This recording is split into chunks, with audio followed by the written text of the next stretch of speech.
What up, Space Fam? Goes in here from AnimeUproar, and today I got a brand new Naruto video, a much requested one about every member of the Akatsuki, so make sure to stay tuned for that. If you do enjoy these Naruto videos and want to keep them coming, then the best thing you could do is smash that like button. If we get 6,000 likes on this video, I will start on the next Naruto video ASAP. If you haven't, be sure to subscribe, and this is crucial. Hit that notification bell and select all, or you will miss future Naruto and Boruto videos. Leave suggestions for what Naruto videos you are burning up to see in the comments, and while you wait for it to come out, feel free to check out my growing Naruto playlist where you can find videos about every Hokage, every Uzumaki, every Akatsuki, and much more. Link in the description. Now without further ado, let's jump into it, spoilers and all. The Akatsuki are like the Team Rocket of Naruto, but cooler, much cooler, and it's weird to say, but this criminal organization's initial goal was to create world peace. That's what Yahiko wanted when he founded it with Nagato and Konan. Although secretly, the concept of the Akatsuki was actually part of Black Zetsu's plan to bring back Kaguya Otsutsuki. We're going to be talking about Nagato's Akatsuki, meaning the members who came after Yahiko died. When Yahiko died, so did the Akatsuki's pacifist ways, and Nagato decided that people needed to feel great pain before they'd be ready to accept world peace, hence his adopted alias of Pain. So the end result would be the same on paper, but it definitely started seeming more like a criminal organization at this point. Nagato brought in Obito, who was pretending to be Madara at this point, and many of the other S-rank members we're about to cover in this video. Now in no particular order, let's start with Akatsuki member number 1, Deidara. Deidara is a missing S-ranked nin, aka rogue ninja from Iwagakure, aka the village hidden in the stones. He replaced Orochimaru in the Akatsuki and became its youngest member. He has an appreciation for art, especially the fleeting kind, which I liked, since human life and everything is fleeting anyways, but that doesn't mean we can't appreciate it. Although as much as we agree about the value of fleeting things, we disagree about how one should pursue art. For Deidara, his explosive ninjutsu is his ultimate artistic expression, and the fact that he's hurting or even killing people doesn't take away from its beauty in his eyes. And that kind of philosophy does make for an interesting villain. But Deidara doesn't just have interesting views on art, he's also strong enough to earn the respect of his fellow Akatsuki members. He beat Gaara, a Jinchuriki, and the 5th Kazekage by himself when Gaara was in his own village, surrounded by his own people, so you could say he had the home field advantage, albeit Gaara did have to worry about protecting the village too though. However, the fact remains that Deidara crushed a Kage and Jinchuriki and managed to take him away to boot. He also effortlessly managed to take down the 3 Tails as well, and Sasuke barely made it out alive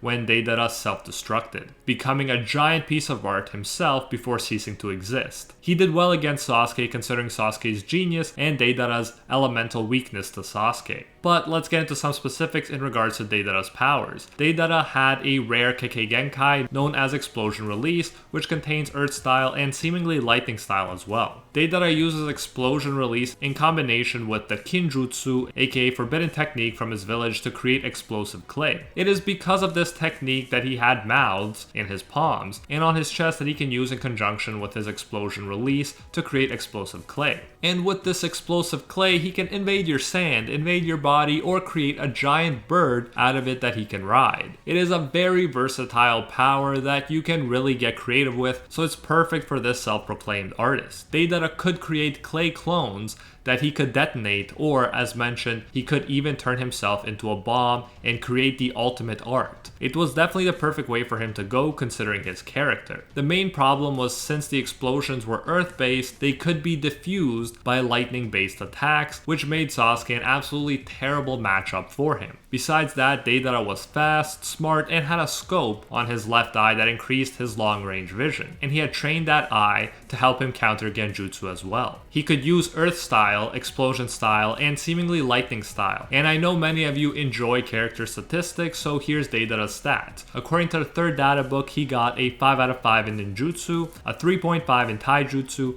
a 3.5 in Genjutsu, a 4.5 in Intelligence, a 3.5 in Strength, a 4.5 in Speed, a 4 in Stamina, and a 3.5 in Hand Seals, making his total 32 out of 40. And now moving along to his partner and his competing views of art, we have Sasori, the puppet master who views art as something more eternal rather than transient, like a puppet. So he was an S-ranked missing nin from Sunagakure. This is the village hidden in the sand, also known as Gaara's village. Sasori was known and feared as Sasori of the Red Sand because he could turn the sand red with the blood of his enemies. He was the legendary master craftsman of Tsunagakure's puppet core, and in the Akatsuki he was partnered up with Orochimaru and then, as mentioned, with Deidara. In terms of strength, Sasori was very strong indeed. Sasori was able to defeat the third Kazekage, who has been hailed as the village's strongest Kazekage ever. Sasori is so legendary that Kankuro knew of him and feared him even though he was born after Sasori deserted the village. Deidara, no slouch himself in the power department as we saw, openly admitted that Sasori was stronger than him. Even Kankuro's main puppets that he uses in battle were created and left behind by a younger Sasori, showing how much skill and talent the dude has. According to Sasori, he had crafted 298 puppets before he fought Sakura and his grandma Chiyo. Now let's jump into his specific powers. He obviously fought with puppets and he was skilled enough to make his chakra threads invisible. He could control over 100 puppets at a time, and he could even control living humans like puppets as well. Hiruko was Sasori's 11th puppet, created to overcome the usual puppet master weakness of being left exposed while fighting. Hiruko serves as Sasori's armor and as his weapon. And because you can't see the puppet master, you also don't know how or from where he may launch his attack. I still remember how cool it was finding out that Sasori was actually in a complex puppet the entire time, and that wasn't actually his real appearance. Hiruko has a giant scorpion-like tail that Sasori would use to fight, and it was laced with poison,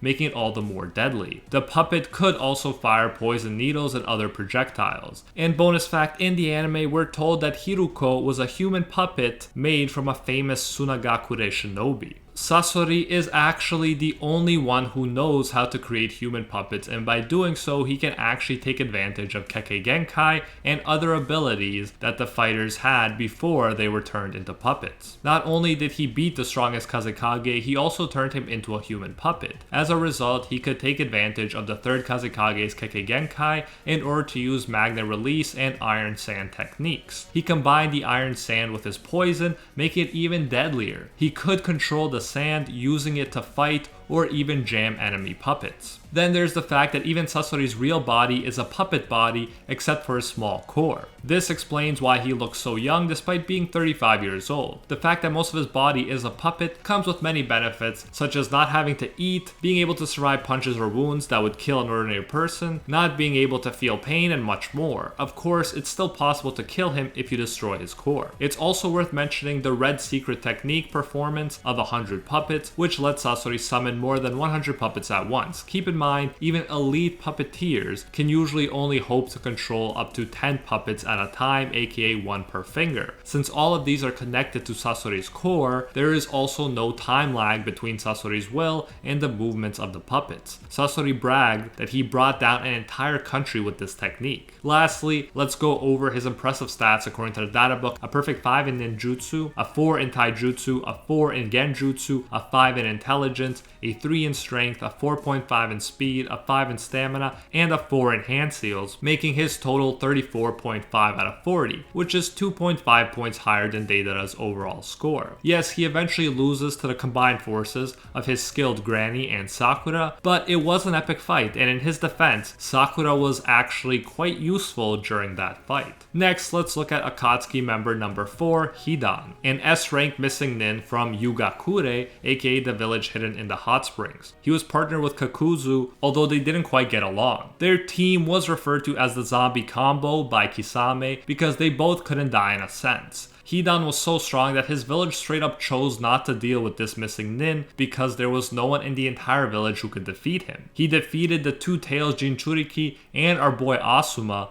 a top jonin from the Hidden Leaf village. So now, let's get into his powers. As I mentioned, there's immortality. He can pretty much survive anything except malnutrition, according to a data book. He survives being hit through multiple vital spots at the same time, and even having his head taken off. He was the perfect partner for Kakuzu, who would end up killing his partners, the non-immortal ones that is. Hidan's healing abilities are very impressive as well, since it's not like he just survives deadly blows. His body straight up heals from them, so he's practically good as new afterwards, no matter how serious the injuries were. Hidan uses a triple-bladed scythe to attack and uses it in combination with his techniques. He gets the opponent's blood on his blade, he then licks the blade and draws a symbol on the ground. This ritual lets him link his body to that of his opponent so that any damage he takes, his opponent's body will take too, like voodoo. The benefit, of course, is that Hidan is immortal and his enemies aren't, so that his opponents will die and Hidan will just recover as always from his self-inflicted wounds. Hidan could still feel pain, but he actually took pleasure in it when he knew it was hurting another person as well. He would usually want to toy with his victims, but when he was in a hurry, he could simply stab himself in the heart,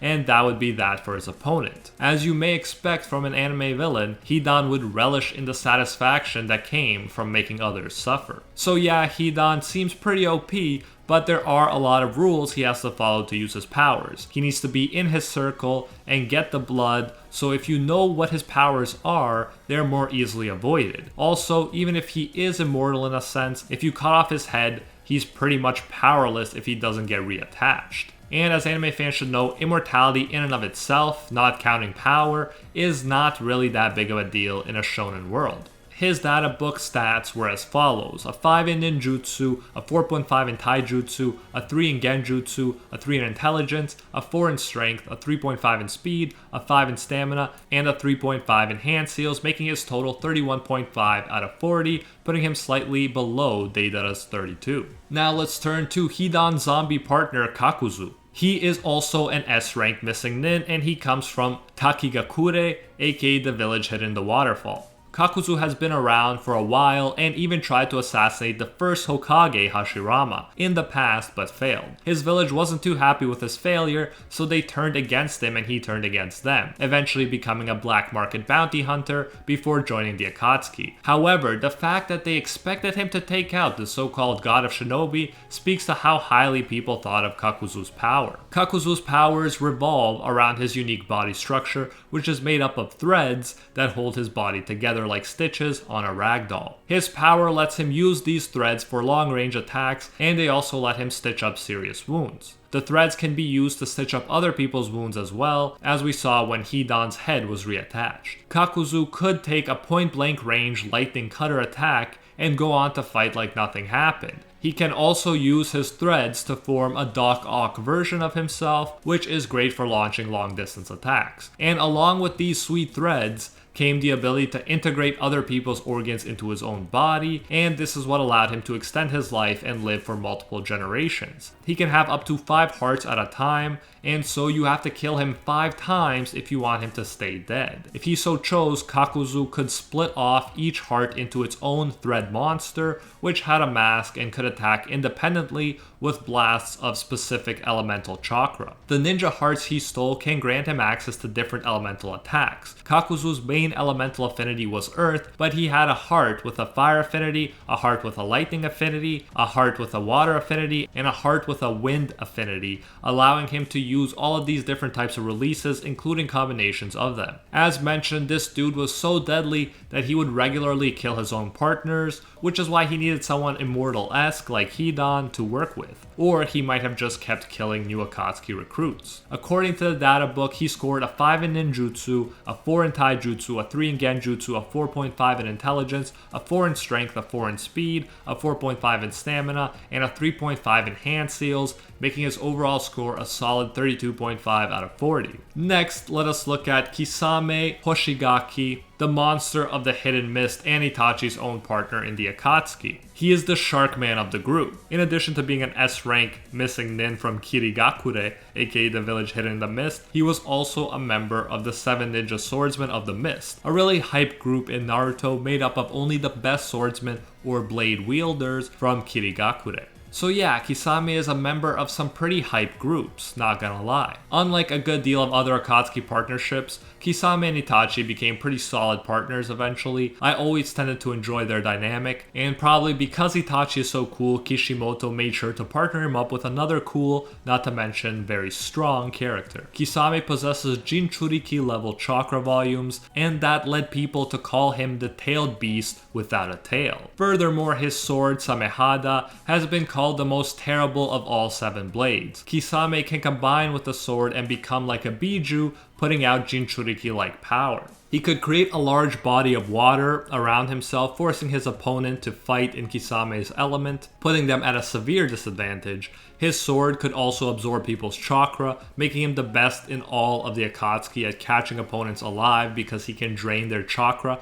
until they are left powerless. Samehada can also sense chakra, not just absorb it, which can help Kisame locate opponents quickly, and Kisame looked like he was just about to catch B and the 8-tail successfully before Samehada stopped Kisame because the sword liked the 8-tail's chakra so much. As it turns out though, this Kisame was just a clone and the real one was hiding inside Samehada. When Naruto eventually discovered that Kisame was hiding in the sword, Kisame had no choice but to come out. A weakened version of himself without Samehada took on Might Guy again, but Guy opened the 7th gate and tricked Kisame with an attack that used air pressure rather than chakra. Kisame used an attack that was supposed to absorb chakra-based attacks and become stronger itself, but since Guy was just using taijutsu, Kisame failed and was left defeated. To his credit, he still had enough power to escape capture and have his sharks eat him, so that they couldn't interrogate his mind for more intel. Eventually, he did succeed in getting his own intel to Zetsu, a pretty impressive feat considering the circumstances. Obviously, Kisame specialized in water release, but could also use earth, fire, and wind release. And his stats were as follows: a 4.5 in ninjutsu, a 4.5 in taijutsu, a 2.5 in genjutsu, a 3.5 in intelligence, a 5 in strength, a 4 in speed, a 5 in stamina, and a 3.5 in hand seals, making his overall score a solid 32.5 out of 40. Next, let's look at Konan, an S-ranked ninja from Amegakure, aka the village hidden in the rain. She was friends with Yahiko and Nagato, and together they found and led the Akatsuki. After Yahiko's death, she continued to serve as a member and support Nagato. She fought well against Obito and almost killed him, but he was saved by the forbidden technique known as Izanagi, which in exchange for a Sharingan eye losing its sight, one can actually turn an illusion into reality, and thus they can even survive a lethal and unescapable attack by using this OP technique to change reality. The fact that Konan made Obito use this last resort technique shows how powerful she was. Konan could use earth, wind, and water release along with yang release, but she specialized in paper ninjutsu. She was skilled in origami and ended up incorporating it into her fighting style. She could turn her body into countless sheets of paper or even create paper wings that would let her fly and assist her in battle. She could fire paper attacks from her wings. The paper could also do more than give you paper cuts. It could be hardened into spears, shuriken, and even controlled paper destructo discs. What's more, she could create paper clones that could explode or just straight up produce an insane amount of paper that could wrap around a person so that they couldn't breathe. Then there's the paper person of God technique that almost beat Obito. She had enough explosive tags set up so that she could cause giant explosions to continue in a large area for 10 minutes. Since Obito could only become transparent for 5 minutes at a time, this move almost finished him, but then he used the broken ability that is Izanagi to rewrite reality and survive. Outside of battle, Konan could also use her paper to create usable environments, like when she created a huge tree that served as Nagato's base. Unfortunately, we don't have access to statistics for Konan, and there are others on this list who don't have stats as well, so in those cases I'll just move on to the next member. In this case, the next member is Akatsuki member number 7, Black Zetsu. Black Zetsu was the manifestation of Kaguya Otsutsuki's will. It worked with the goal of bringing Kaguya back and was willing to do anything, including pose as Madara's will, in order to make that happen. It combined with White Zetsu, more on White Zetsu later, to form the Akatsuki member known as Zetsu. It could use all 5 nature transformations along with yin and yang release. It had many useful abilities, including not aging, being able to survive usually lethal wounds like being cut in half, and being able to attach itself to others and thus manipulate their bodies. Black Zetsu was even able to render 10 Tails Jinchuriki Madara unable to move when he put his arms through him. What he usually did with his time over the centuries was pit Indra's reincarnations against Asura's reincarnations because this was his best bet of bringing back Kaguya. Black Zetsu could also phase into its surroundings and travel through them. While combined with White Zetsu, which includes Hashirama cells, Black Zetsu could use wood release. Similarly, Black Zetsu could use the Kekkei Genkai of other ninja he took over, like Obito's Kamui for instance. Since Black and White Zetsu were different entities, they would also separate and do their own things before meeting up again, a very useful ability. So yeah, all in all, Black Zetsu was a pretty OP character, considering he was just the physical manifestation of another character's will. Next we got Akatsuki member number 8, White Zetsu, the other half of Zetsu. Like his other Zetsu half, he has access to all 5 nature transformations and yin and yang release. White Zetsu was originally a victim of Kaguya's infinite Tsukuyomi, but he was also infused with Hashirama's cells. This enhanced his power and gave him access to wood release. Admittedly though, Obito did mention that White Zetsu is not a battle type, but he clearly has many uses beyond one-on-one combat. He was able to make clones of himself that would be able to absorb people's chakra. These seed-like clones with no chakra can attach to a life form like a parasite and feed off of its chakra, and even sensory types can have trouble spotting them. Kage didn't even notice the sporulation jutsu until it was used to trap them and siphon off their chakra. The clone can then attach to an ally and use the stolen chakra to replenish their ally's own depleted chakra reserves. They can also just be attached to an ally or person in order to monitor their movements. White Zetsu can also make the perfect clone of others. The clone may be weaker, but it can copy the appearance and chakra signature of the target, making him perfect for infiltration missions. However, if you can sense negative emotions, you'll probably be able to ferret him out, since having negative emotions is pretty sus in Naruto. White Zetsu can also travel quickly through the ground, and once one with the ground or nature, his presence is concealed and he becomes practically undetectable even by sensory type ninja. And considering that all of White Zetsu's clone siblings can use this ability and communicate with each other, this dude is insane for gathering information. White Zetsu is also able to survive without drinking and eating. But it's about time to be moving on to Akatsuki member number 9, Orochimaru, one of the legendary Sannin from Konoha, and number 1 Sasuke fanboy. He's the mad snake-obsessed scientist ninja that prioritized knowledge and immortality above morality. The third Hokage straight up called Orochimaru a powerfully talented genius, the likes of which is seen only once every few decades. Even Hashirama, called the god of shinobi, had to praise his skills. Orochimaru was easily Kage level, and so it makes sense that the Akatsuki would accept him as a member, although Orochimaru would go on to leave the organization after he failed to steal Itachi's body. Despite how strong he was, Orochimaru had to admit that Itachi was stronger. We can't go over every single Orochimaru ability in this video because that's pretty much its own video, but some highlights include being able to summon Manda, the snake boss summon, having body modifications that let him stretch his body in useful ways and survive deadly wounds, even bisection. He can take over people's bodies, which explains his obsession with the Uchiha brothers, and then use the powers of those bodies. At one point, he took over a White Zetsu, and that gave him access to Hashirama DNA and thus the first Hokage's abilities too. You know, as a villain in Naruto, you just gotta get Hashirama cells if you get the chance. Orochimaru has access to all 5 nature transformations and yin and yang release as well, and although I already mentioned Snake Boss Manda, Orochimaru can actually turn into an 8-headed snake, even larger than Manda, who is known as the strongest colossal serpent. And in trademark Orochimaru style, his body can manifest in one of the mouths of the giant 8-headed snake, and he can use a sort of kusanagi, which can extend, almost cut through anything, and be used telepathically to deliver even more damage. Also, we gotta mention arguably Orochimaru's most famous technique, the Edo Tensei, or Impure World Reincarnation technique. It is an OP and forbidden summoning jutsu that lets him bring back some of the strongest warriors in history, including the Hokage, and even control them. He used this technique to help him defeat the third Hokage, who at the very least did manage to seal away part of Orochimaru's soul, namely its arms, for a while. He can also put marks on people to increase their powers, to spy on them, and to revive from them. The dude is slippery like a snake, and he'd totally be a Slytherin in Harry Potter. But you gotta love him as an antagonist. He constantly finds new ways to surprise and impress, even when he's not the strongest in the room. His stats are the most impressive we've seen yet. He scored a 5 in ninjutsu, a 3.5 in taijutsu, a 5 in genjutsu, a 5 in intelligence, a 3.5 in strength, a 4.5 in speed, a 3.5 in stamina,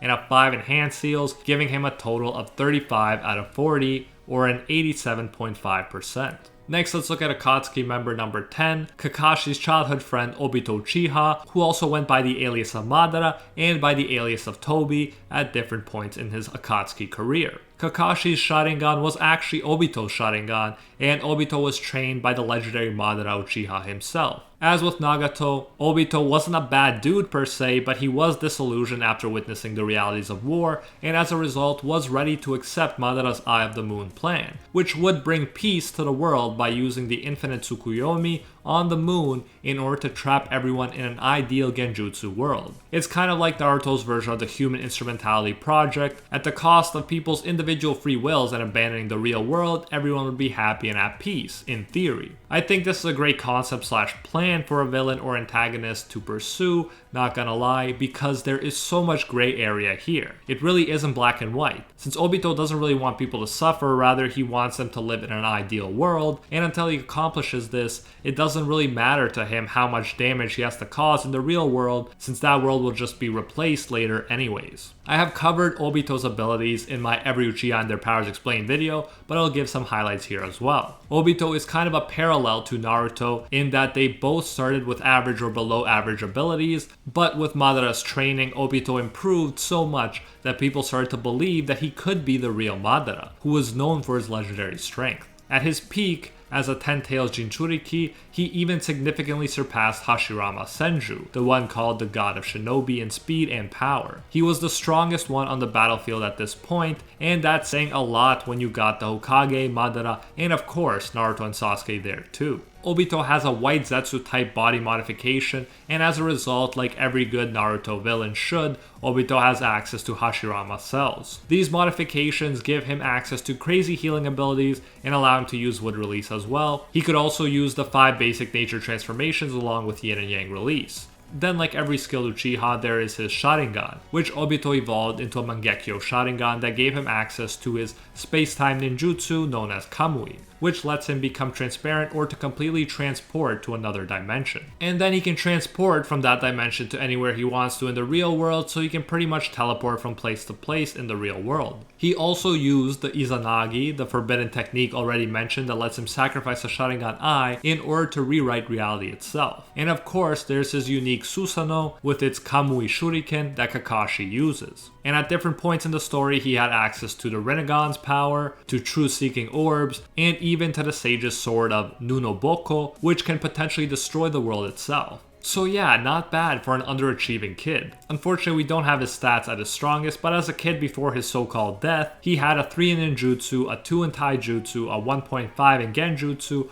a 1 in intelligence, a 2 in strength, a 3 in speed, a 2.5 in stamina, and a 3 in hand seals, so 18 out of 40. This is crazy to look at considering how strong he would eventually become. And as I mentioned, if you want more details about Obito's powers, you can check out Every Uchiha and Their Powers Explained, link in the description, where you'll also be able to find a breakdown of the following Akatsuki member. Akatsuki member number 11 is Itachi Uchiha, arguably one of the coolest older brothers in anime, with one of the most tragic backstories ever. Itachi was involved in one of the best twists in Naruto when we figure out that this clan killer and village betrayer was actually doing everything he did to protect his village and his little brother. And part of this included keeping an eye on the Akatsuki. In regards to power, there's much that can be said about Itachi, but I'll keep it pretty brief since the Every Uchiha Explained video and my How Strong is Kid Itachi video covered this in great detail. Orochimaru, one of the Sannin, straight up says that Itachi was stronger than him, which is why Orochimaru broke away from the Akatsuki organization. Since he couldn't get Itachi's body and power, he turned to Sasuke, but Itachi was his first choice. Not only that, during the epic brother fight, Obito pointed out that despite his terminal illness,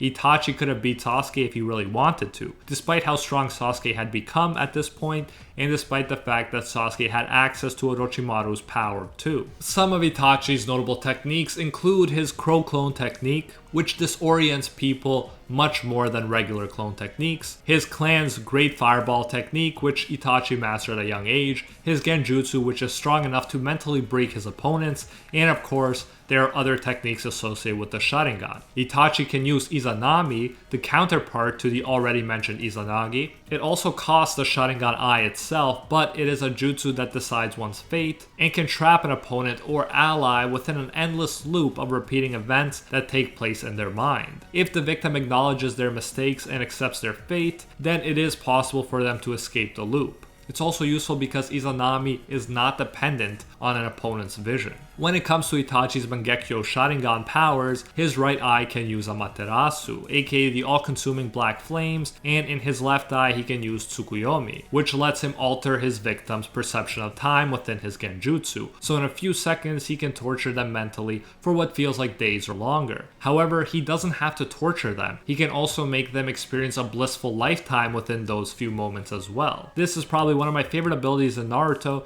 and that's because of this versatility. Itachi's Susanoo also had the sword of Totsuka that could seal anyone it pierces into its gourd, and the Yata mirror, a shield that's supposed to be able to reflect any attack. Zetsu even mentioned with this combination that Itachi is invincible. What a beast Itachi was, and every time I discuss him, I can't help but think of what could have been if Itachi didn't have a terminal illness. Now, a healthy prime adult Itachi would have been sick to see. Lastly, I'll mention that Itachi could use fire, wind, and water release along with yin and yang release, and his stats were as follows: a 5 in ninjutsu, a 4.5 in taijutsu, a 5 in genjutsu, and you know my boy is getting a 5 in intelligence, a 3.5 in strength, a 5 in speed, a 2.5 in stamina, and a 5 in hand seals, making his total a 35.5 out of 40. And although that's already very impressive, you know it would have been significantly higher if he were healthy. Next, for Akatsuki member number 12, we have arguably the most important founder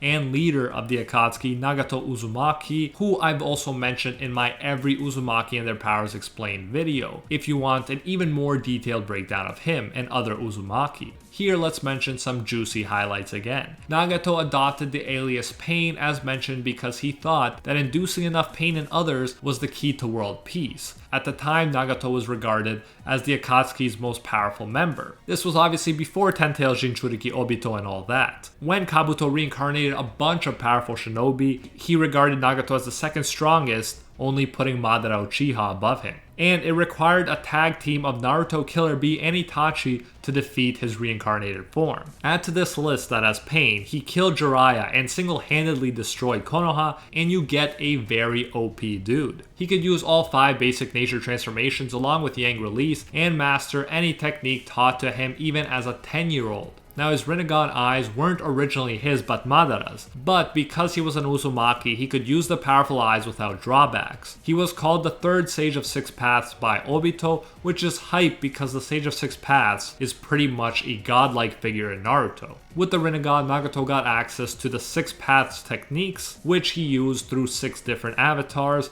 and these powers included being able to attract and repel things, being able to augment and mechanize one's body, being able to read minds and take souls, being able to summon many powerful creatures, being able to absorb chakra and ninjutsu, and being able to revive the dead. The list and details go on, but the point is Nagato was very strong and versatile. And what allowed Nagato to control his corpse avatars were black rods that he channeled his chakra through. Nagato was a very interesting and powerful character and raised the hype for the Uzumaki clan in general. He was a fitting leader for the cool Akatsuki organization, and the fact that he was pretty much a good guy, albeit with a warped philosophy, also made him interesting, especially since he decided to sacrifice himself in the end to bring back those who died. He used so much power that his signature red Uzumaki hair turned white after the deed was completed. And so we have only 2 Akatsuki members left to cover, and these guys are side characters or periphery characters compared to the ones I've already mentioned, but I wanted to be thorough, so here we go. Akatsuki member number 13 was simply known as Kakuzu's old partner. He was a missing nin from an unknown village, but we did get to see a picture of him and his face. He definitely doesn't look as cool as the other members we've covered thus far. This dude was Kakuzu's 4th partner, so there were others that we don't know enough about to cover in this video. And in the anime, this character was actually killed during a battle by his partner Kakuzu, who ended up taking his heart. Kakuzu didn't feel bad though, claiming that his recently departed partner should have been quicker and dodged. We don't know much about him except that he used a sword in battle, and he was powerful enough for the Akatsuki to recruit him. Lastly, we have Akatsuki member number 14,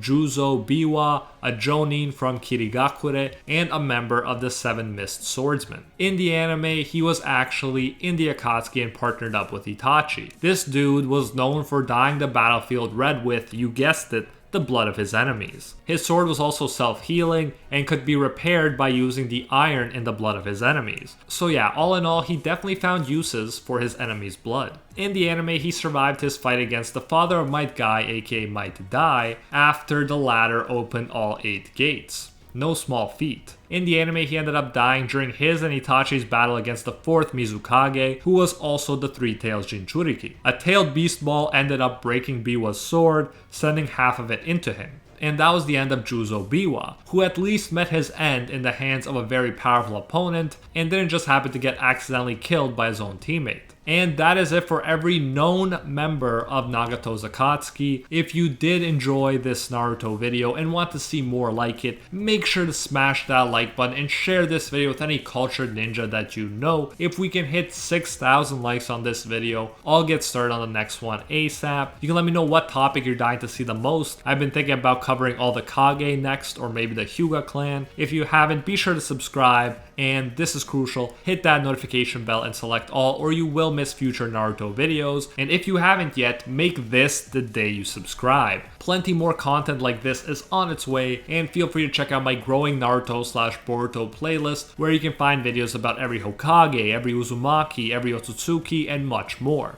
Link in the description. And I especially want to thank the patron squad over on Patreon and here on YouTube who help make videos like this one possible. First and foremost, I want to thank the patron of legend, the one acknowledged by Lord Twigo himself, Alpha Sigma, and are the 1-tier patrons, the ones who stand atop all clans, Ingrata, The World, Acquire Respect, Liam Thompson, Pate Heffa, Red Haired Raven, Emperor Otaku, Thomas Jones, and Spidey Life Tanel, and our Pro Hero tier patrons, the one and only Gilgamesh, who's the current most donated overall champion of the world, Steelers, Angel Cruz, Anatoly Kazatsky, Cricket XP, Joe Stanton, Rathuan Deora, Very Gucci, Jessica Kayla Fond, Alicia Actor, Hinokami and Water, Bonnie Parks, Florian, Joanne Garcia, Deadly Saint, High School DxD 73, Baked Buddhist, Matthew Cruz, and Anthony Schreiber. Thank you all so much. If you enjoy our work, you can support more of it by going over to patreon.com/AnimeUproar and becoming a patron today for as little as $1.